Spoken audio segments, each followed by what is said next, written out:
Comfort zones. Stepping out of your comfort zone is something that we often hear we need to do. I think it's in every single personal growth book ever produced. However, it is for very good reason.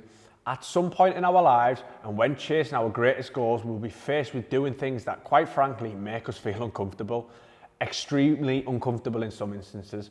Now, we can choose not to engage in this activity, which is completely fine, or we can face such challenges head on, which will help you grow as an individual.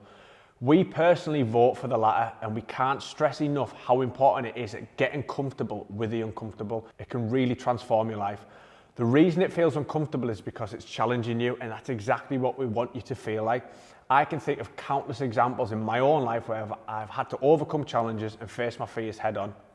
Speaking in front of large groups or people, whether this be a lecture, meeting or public event, speaking in front of camera, handing in a completed project or releasing work to the public and facing potential criticism. Extremely uncomfortable. Fitness challenges, which have been both physically and mentally demanding and took me to the limit and really tested my comfort zones. It's really painful. They're just a few examples, and I still have various challenges on a daily basis now. I still have situations where fear stands in my way, but just because it's standing in your way doesn't mean you have to back down.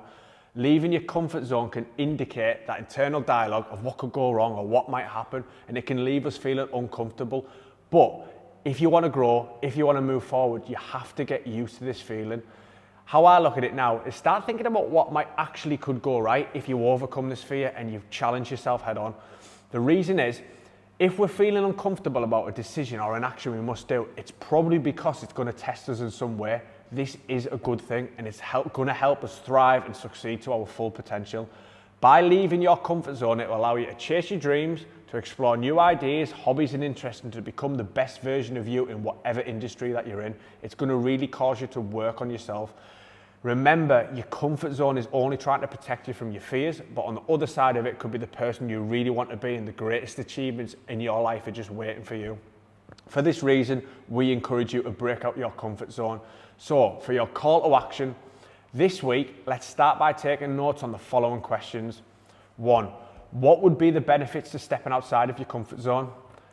2. List 5 things that you would do if you knew that failure was not a possibility. 3.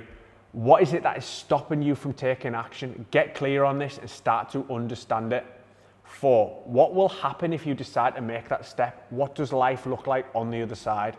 And finally, as a challenge, this week, we want you to do one thing that's going to really make you step outside of your comfort zone and get comfortable with being uncomfortable.